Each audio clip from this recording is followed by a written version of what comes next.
परमात्मा साडे अंदर विराजमान ने। अंदर विराजमान हो के परमात्मा हमेशा सानू गाइडेंस दिंदे ही रहंदे ने, साडा मार्गदर्शन करते ही रहंदे ने। कई वारी असी परमात्मा की आवाज़ नू सुन सकते हाँ, उन्हां दे मैसेजेस नू समझ सकते हाँ, ते कई बार सानू कुछ भी सुनाई नहीं दिंदा, कुछ भी समझ नहीं लगता।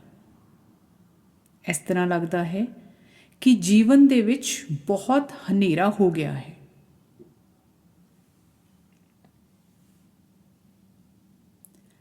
इंटलैक्चुअली, थ्योरेटिकली असी बहुत कुछ जानते हाँ, क्योंकि पढ़िया है, सुनिया है, आपस दे विच एक दूसरे दे नाल डिस्कस भी करते हाँ।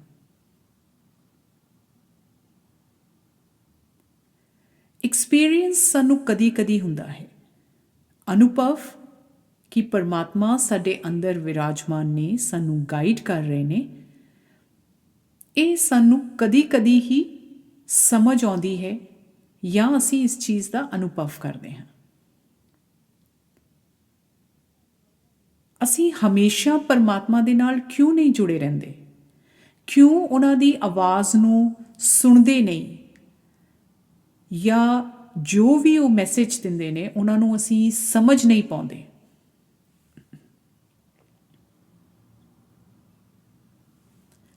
उसका कारण है कि असी अपने आप नालों टुटे हुन्ने हाँ, डिसकनैक्टिड हुन्ने हाँ। जदों मन दे विच बहुत नैगेटिव विचार आउण या विचारां दा बहुत शोर शराबा होए तां सानू किसी दी भी आवाज़ नहीं सुनदी। फिर चाहे कोई साडे सामने बैठ के साडे नाल गल करे, या असी टीवी ऑन करिए या कोई किताब हत्थ विच रख के उसनू पढ़न की कोशिश करिए, ध्यान टिकदा ही नहीं।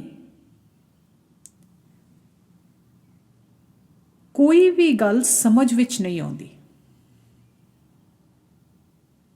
क्योंकि मन दे विच बहुत शोर है। तां जदों सानू बाहरली कोई चीज़ समझ नहीं आउंदी, तां जो साडे अंदर विराजमान है, जो बहुत सहज अवस्था विच ही प्रकट हुंदा है, उसकी गल नू किस तरह सुने ते किस तरह समझिया जाए। जद तक मन विच शोर है, ये संभव ही नहीं है कि असी अपने आप नाल जुड़ सकीए। इसे करके बहुत वरी सानू अपने आप नाल ये शिकायत हुंदी है कि असी मैडिटेट नहीं कर पाते। जदों भी असी मैडिटेशन लई बैठते हाँ या अखां बंद करके बैठते हाँ, तो बहुत सारे विचार, बहुत सारियां यादां साडे मन विच आउण लग जांदियां ने, बहुत तेज़ी दे नाल। और उन्हां सारे विचारां दी आवाज़ बहुत तीव्र होण दे नाल सानू कुछ भी सुनाई नहीं दिंदा। मन उचाट हो जाता है, मन टिकदा नहीं है, वी फील रेस्टलैस। साडा मन करता है कि असी उठ के चले जाइए, ना बैठिए, ना करिए मैडिटेट।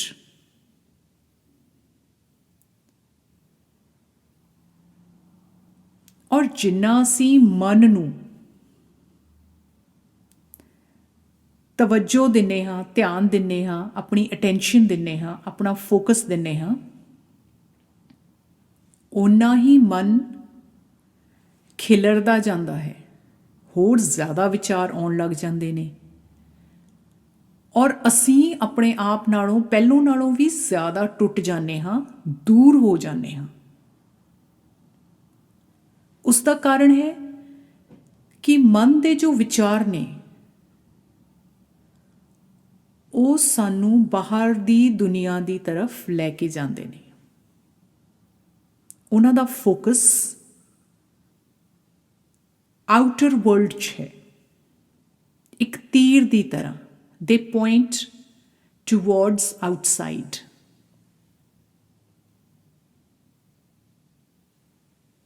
ਇਸ ਕਰਕੇ ਉਸ ਸ਼ੋਰ ਦਾ ਜ਼ਿਆਦਾ ਹੋ ਜਾਣਾ ਤੇ ਸਾਡਾ ਆਪਣੇ ਆਪ ਨਾਲੋਂ ਟੁੱਟ ਜਾਣਾ ਲਾਜ਼ਮੀ ਹੈ। ਔਰ ਕਾਰਨ ਸਿਰਫ ਇੱਕ ਹੈ ਕਿ ਅਸੀਂ ਮਨ ਨੂੰ ਬਹੁਤ ਅਟੈਂਸ਼ਨ ਦਿੰਦੇ ਹਾਂ। ਜਦੋਂ ਵੀ ਮਨ ਦੇ ਵਿੱਚ ਕੋਈ ਖਿਆਲ ਆਉਂਦਾ ਹੈ, ਕੋਈ ਵਿਚਾਰ ਆਉਂਦਾ ਹੈ, ਅਸੀਂ ਉਸ ਦੇ ਨਾਲ ਬਹਿ ਜਾਂਦੇ ਹਾਂ। ਪਹਿਲੋਂ ਹੌਲੀ ਹੌਲੀ ਇੰਗੇਜ ਕਰਦੇ ਹਾਂ, ਫਿਰ ਉਸ ਗੱਲ ਨੂੰ ਜ਼ਿਆਦਾ ਦੁਹਰਾਉਂਦੇ ਹਾਂ ਆਪਣੇ ਮਨ ਵਿੱਚ, ਫਿਰ ਇੰਨਾ ਕੁ ਰੁੱਝ ਜਾਂਦੇ ਹਾਂ ਕਿ ਸਾਨੂੰ ਪਤਾ ਵੀ ਨਹੀਂ ਲੱਗਦਾ ਕਿ ਸਾਡਾ ਸਰੀਰ ਤਾਂ ਬੈਠ ਕੇ ਮੈਡੀਟੇਟ ਕਰ ਰਿਹਾ ਹੈ। ਸਰੀਰ ਤਾਂ ਇੱਥੇ ਹੀ ਬੈਠਾ ਹੈ ਕਮਰੇ ਦੇ ਵਿੱਚ, ਪਰ ਮਨ ਔਰ ਧਿਆਨ ਉਹ ਬਹੁਤ ਦੂਰ ਕਿਤੇ ਪਹੁੰਚ ਚੁੱਕੇ ਨੇ। ਅਸੀਂ ਉਸ ਸਮੇਂ ਆਪਣੇ ਆਪ ਨਾਲੋਂ ਟੁੱਟੇ ਹੁੰਦੇ ਹਾਂ। ਬਹੁਤ ਜ਼ਿਆਦਾ ਆਵਾਜ਼ ਹੈ ਇਹਨਾਂ ਵਿਚਾਰਾਂ ਦੀ, ਬਹੁਤ ਸ਼ੋਰ ਹੈ ਮਨ ਦੇ ਵਿੱਚ ਇਹਨਾਂ ਵਿਚਾਰਾਂ ਦਾ। ਅਸੀਂ ਇਨਰ ਕਨਵਰਸੇਸ਼ਨ ਕਰਦੇ ਹੀ ਰਹਿੰਦੇ ਹਾਂ, ਉਹ ਚੈਟਰ ਚੱਲਦਾ ਹੀ ਰਹਿੰਦਾ ਹੈ। ਗੱਲਬਾਤ ਕਰਦੇ ਹਾਂ ਆਪਣੇ ਆਪ ਨਾਲ ਹੀ, ਔਰ ਲਗਾਤਾਰ ਕਰਦੇ ਹਾਂ। ਤਾਂ ਇੰਨੇ ਸ਼ੋਰ ਦੇ ਵਿੱਚ ਪਰਮਾਤਮਾ ਨਾਲ ਜੁੜਨਾ, ਉਹਨਾਂ ਦੀ ਗੱਲ ਨੂੰ ਸੁਣਨਾ ਤੇ ਪਰਮਾਤਮਾ ਦੀ ਗੱਲ ਨੂੰ ਸਮਝਣਾ ਸੰਭਵ ਨਹੀਂ ਹੈ।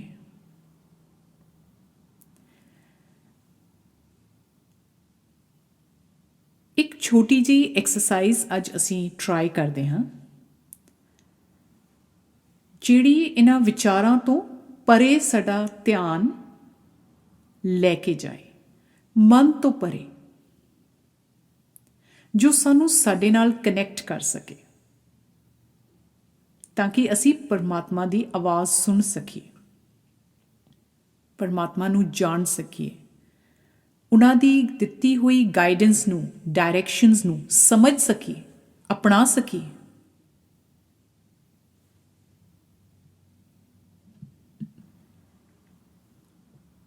ਤਾਂ ਕੁਝ ਪਲ ਆਪਣੀਆਂ ਅੱਖਾਂ ਬੰਦ ਕਰਕੇ ਸਿਰਫ ਬੈਠ ਜਾਓ, ਕਿਤੇ ਵੀ ਹੋ ਲੈਣ ਦਿਓ ਸ਼ੋਰ ਜੋ ਵੀ ਆਸ-ਪਾਸ ਹੈ, ਟੀਵੀ ਦਾ, ਜੇ ਲੋਕ ਗੱਲਾਂ ਕਰ ਰਹੇ ਨੇ, ਜਾਂ ਸੜਕ 'ਤੇ ਕਾਰਾਂ ਦੇ ਚੱਲਣ ਦੀ ਆਵਾਜ਼ ਆ ਰਹੀ ਹੈ, ਜੋ ਵੀ ਆਵਾਜ਼ਾਂ ਆ ਰਹੀਆਂ ਨੇ, ਸਭ ਇਸ ਤਰ੍ਹਾਂ ਹੀ ਚੱਲ ਲੈਣ ਦਿਓ। ਇਹਨਾਂ ਆਵਾਜ਼ਾਂ ਦੇ ਵਿੱਚ, ਇਸ ਕੈਓਸ ਦੇ ਵਿੱਚ ਅਸੀਂ ਆਪਣੇ ਆਪ ਨੂੰ ਅੱਜ ਲੱਭਣਾ ਹੈ, ਆਪਣੇ ਆਪ ਨਾਲ ਜੁੜਨਾ ਹੈ।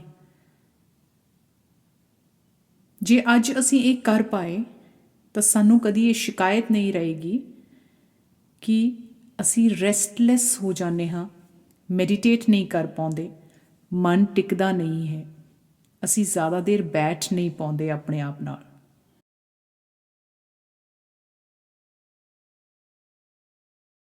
ਆਪਣੀਆਂ ਅੱਖਾਂ ਬੰਦ ਕਰੋ ਐਂਡ ਬੀ ਅਵੇਅਰ। ਇਸ ਚੀਜ਼ ਲਈ ਜਾਗਰਤ ਰਹੋ ਕਿ ਤੁਹਾਡੇ ਆਸ-ਪਾਸ ਇੱਕ ਦੁਨੀਆ ਹੈ, ਕਮਰਾ ਹੈ, ਘਰ ਹੈ, ਬਾਹਰ ਗਾਰਡਨਸ ਨੇ, ਦਰਖਤ ਨੇ, ਚਿੜੀਆਂ ਨੇ, ਬਾਹਰ ਲੋਕਾਂ ਦੀਆਂ ਆਵਾਜ਼ਾਂ ਆ ਰਹੀਆਂ ਨੇ, ਸ਼ਾਇਦ ਕਿਸੇ ਹੋਰ ਕਮਰੇ 'ਚ ਇੱਕ ਟੀਵੀ ਵੀ ਚੱਲ ਰਿਹਾ ਹੈ, ਸੜਕ 'ਤੇ ਜਾਂਦੇ ਕਾਰਾਂ, ਟਰੱਕਾਂ ਦੀ ਆਵਾਜ਼ ਵੀ ਸੁਣਾਈ ਦੇ ਰਹੀ ਹੈ। ਹਰ ਆਵਾਜ਼ ਬਿਨਾਂ ਐਫਰਟਸ ਤੋਂ ਸੁਣ ਰਹੀ ਹੈ। ਤੁਸੀਂ ਕੋਈ ਕਸ਼ਟ ਨਹੀਂ ਕਰ ਰਹੇ, ਕੋਈ ਮਿਹਨਤ ਨਹੀਂ ਕਰ ਰਹੇ ਉਸ ਆਵਾਜ਼ ਨੂੰ ਸੁਣਨ ਲਈ। ਉਹ ਆਪਣੇ ਆਪ ਤੁਹਾਡੇ ਤੱਕ ਪਹੁੰਚ ਰਹੀ ਹੈ ਔਰ ਤੁਸੀਂ ਸਿਰਫ ਬੈਠੇ ਹੋ ਅੱਖਾਂ ਬੰਦ ਕਰਕੇ। ਇਹ ਤੁਹਾਨੂੰ ਕਨੈਕਟ ਕਰ ਦੇਗੀ ਤੁਹਾਡੀ ਬਾਡੀ ਦੇ ਨਾਲ। ਜਦੋਂ ਇਸ ਚੀਜ਼ ਲਈ ਤੁਸੀਂ ਜਾਗਰਤ ਹੋ ਜਾਓਗੇ ਕਿ ਮੈਂ ਕਿਸੇ ਕਮਰੇ ਵਿੱਚ ਹਾਂ ਔਰ ਮੇਰੇ ਕੰਨਾਂ ਵਿੱਚ ਕੁਝ ਆਵਾਜ਼ਾਂ ਸੁਣਾਈ ਦੇ ਰਹੀਆਂ ਨੇ ਜੋ ਮੇਰੇ ਬਾਹਰ ਦੇ ਵਾਤਾਵਰਣ 'ਚੋਂ ਆ ਰਹੀਆਂ ਨੇ। ਆ ਲੈਣ ਦਿਓ, ਰੋਕਣਾ ਨਹੀਂ ਹੈ, ਸਿਰਫ ਜਾਗਰਤ ਹੋਣਾ ਹੈ। B aware.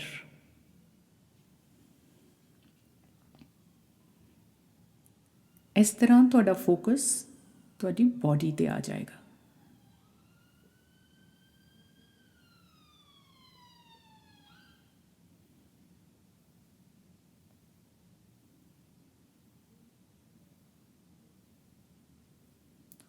ਹੁਣ ਹੌਲੀ ਹੌਲੀ ਆਪਣਾ ਧਿਆਨ ਇਸ ਚੀਜ਼ 'ਤੇ ਲੈ ਕੇ ਆਉਣਾ ਹੈ ਕਿ ਅਸੀਂ ਬਰੀਥ ਕਰ ਰਹੇ ਹਾਂ, ਸਾਹ ਆ ਰਹੇ ਨੇ ਸਾਨੂੰ। ਬਾਡੀ ਇੱਕ ਜਗ੍ਹਾ ਸਥਿਰ ਹੈ, ਟਿਕੀ ਹੋਈ ਹੈ। ਤੁਸੀਂ ਬੈਠੇ ਹੋ ਕਿਤੇ ਔਰ ਉਹ ਬਾਡੀ ਸਾਹ ਲੈ ਰਹੀ ਹੈ। ਅੱਖਾਂ ਬੰਦ ਨੇ ਔਰ ਕੰਨਾਂ ਵਿੱਚ ਬਾਹਰਲੀਆਂ ਬਹੁਤ ਸਾਰੀਆਂ ਆਵਾਜ਼ਾਂ ਸੁਣਾਈ ਦੇ ਰਹੀਆਂ ਨੇ।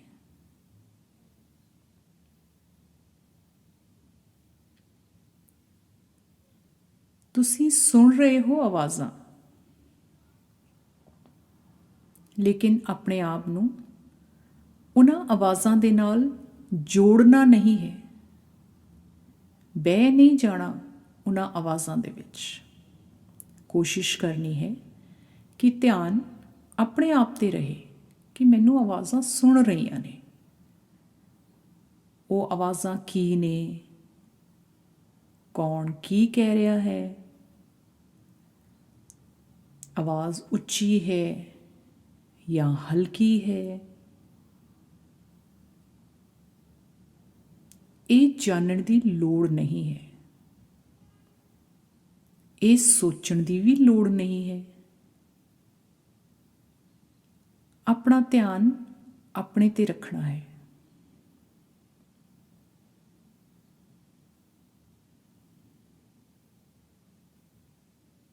ਇਸੇ ਤਰ੍ਹਾਂ ਮਨ ਦੇ ਵਿੱਚ ਕੋਈ ਨਾ ਕੋਈ ਵਿਚਾਰ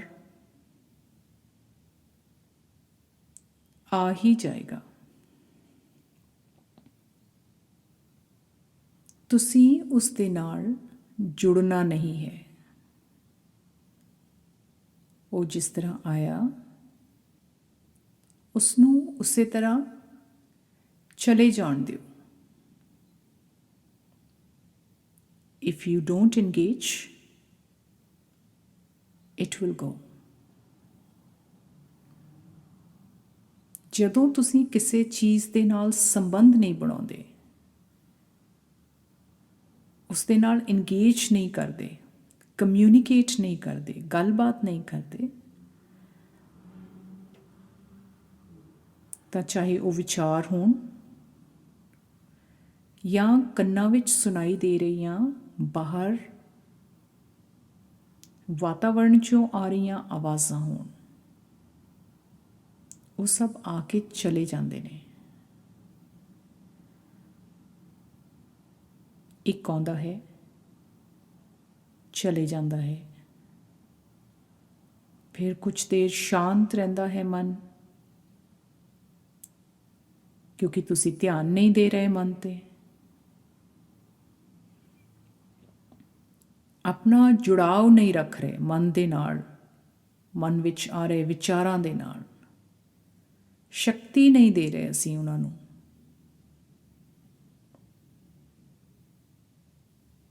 ਤਾਂ ਮਨ ਸ਼ਾਂਤ ਰਹਿੰਦਾ ਹੈ ਥੋੜੀ ਦੇਰ। ਫਿਰ ਕੁਝ ਸਮੇਂ ਬਾਅਦ ਇੱਕ ਨਵਾਂ ਵਿਚਾਰ ਆ ਜਾਂਦਾ ਹੈ,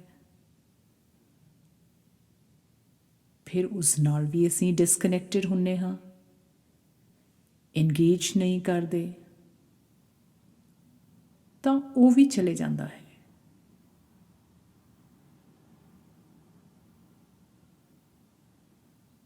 ਤੁਸੀਂ ਇਸ ਸੱਚਾਈ ਨਾਲ ਅਵਗਤ ਰਹੋ, ਇਸ ਨੂੰ ਜਾਣੋ ਤੇ ਯਾਦ ਰੱਖੋ ਕਿ ਤੁਸੀਂ ਕਿਸੇ ਕਮਰੇ ਵਿੱਚ ਬੈਠੇ ਹੋ, ਤੁਹਾਡੀਆਂ ਅੱਖਾਂ ਬੰਦ ਨੇ ਤੇ ਤੁਹਾਡਾ ਧਿਆਨ, ਤੁਹਾਡੀ ਅਟੈਂਸ਼ਨ, ਫੋਕਸ ਤੁਹਾਡੇ ਤੇ ਹੈ। ਇਸ ਤੋਂ ਇਲਾਵਾ ਕਿਸੇ ਵੀ ਆਵਾਜ਼ ਨਾਲ, ਵਿਚਾਰ ਨਾਲ ਜਾਂ ਕਿਸੇ ਵੀ ਪਰਿਸਥਿਤੀ ਦੇ ਨਾਲ, ਸਿਚੁਏਸ਼ਨ ਦੇ ਨਾਲ ਆਪਣੇ ਆਪ ਨੂੰ ਐਂਗੇਜ ਨਹੀਂ ਕਰਨਾ।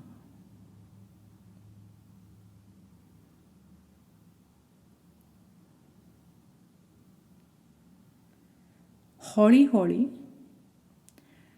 ਜਦੋਂ ਤੁਸੀਂ ਬਾਰ-ਬਾਰ ਆਪਣਾ ਫੋਕਸ, ਆਪਣਾ ਧਿਆਨ ਆਪਣੇ ਆਪ ਤੇ ਲੈ ਕੇ ਆਉਂਗੇ, ਬਾਰ-ਬਾਰ ਆਪਣੇ ਆਪ ਨਾਲ ਜੁੜੋਗੇ,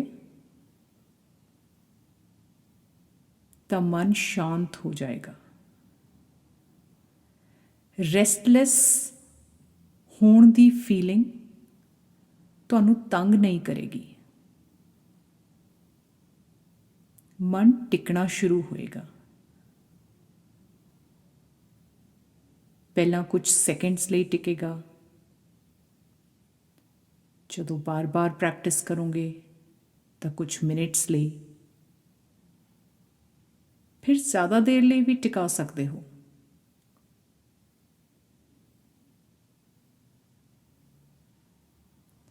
ਹੌਲੀ ਹੌਲੀ, ਪਰ ਜਿੰਨੀ ਵਾਰੀ ਵੀ ਮਨ ਦੇ ਵਿੱਚ ਕੋਈ ਵਿਚਾਰ ਉੱਠਦਾ ਹੈ ਤਾਂ ਆਪਣਾ ਧਿਆਨ ਉਸ ਤੋਂ ਹਟਾ ਲਓ ਤੇ ਆਪਣੇ ਆਪ ਤੇ ਲੈ ਕੇ ਆਓ। ਆਪਣੇ ਹਿਰਦੇ ਨਾਲ ਜੁੜ ਜਾਓ। Connect to your heart.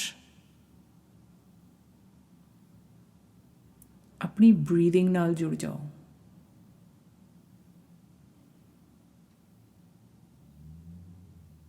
Disengage yourself with the thoughts and the outside environment,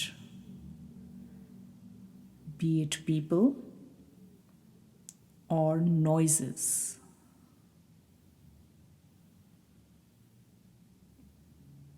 ਤੁਸੀਂ ਬਸ ਸਾਹ ਲੈਂਦੇ ਰਹੋ। ਆਪਣੇ ਦਿਲ ਦੇ ਰਾਹੀਂ ਫੋਕਸ ਕਰਕੇ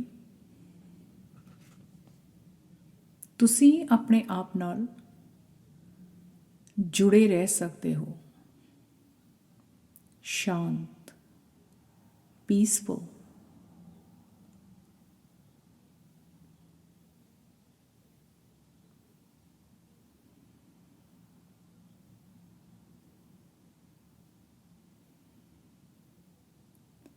and when you are ready, ਜਦੋਂ ਤੁਹਾਨੂੰ ਅੰਦਰੋਂ ਲੱਗੇ ਕਿ ਹੁਣ ਅੱਖਾਂ ਖੋਲ੍ਹ ਲੈਣੀਆਂ ਚਾਹੀਦੀਆਂ ਨੇ, ਉਦੋਂ ਤੁਸੀਂ ਤਿਆਰ ਹੋ ਇੱਕ ਸ਼ਾਂਤ ਦਿਨ ਬਤੀਤ ਕਰਨ ਵਾਸਤੇ, ਟੂ ਸਪੈਂਡ ਅ ਪੀਸਫੁਲ ਡੇ। ਹਰ ਰੋਜ਼ ਸਵੇਰੇ ਉੱਠ ਕੇ ਜੇ ਤੁਸੀਂ 15 ਤੋਂ 20 ਮਿੰਟ ਇਸ ਚੀਜ਼ ਦੀ ਪ੍ਰੈਕਟਿਸ ਕਰਦੇ ਹੋ ਕਿ ਮੈਂ ਆਪਣੇ ਆਪ ਨਾਲ ਕਨੈਕਟ ਹੋਣਾ ਹੈ, ਤਾਂ ਦਿਨ ਦੇ ਬਹੁਤ ਘੰਟੇ ਤੁਸੀਂ ਬਹੁਤ ਪੀਸਫੁਲੀ, ਸ਼ਾਂਤੀ ਦੇ ਨਾਲ ਬਿਤਾ ਸਕਦੇ ਹੋ। ਉਮੀਦ ਹੈ ਕਿ ਇਹ ਮੈਡੀਟੇਸ਼ਨ, ਇਹ ਪ੍ਰੈਕਟਿਸ ਤੁਹਾਡੇ ਲਈ ਬਹੁਤ ਬੈਨੀਫੀਸ਼ੀਅਲ ਰਹੇਗੀ। ਤੁਹਾਨੂੰ ਇਸ ਦਾ ਬਹੁਤ ਫਾਇਦਾ ਹੋਏਗਾ। ਬਹੁਤ ਸ਼ੁਕਰੀਆ।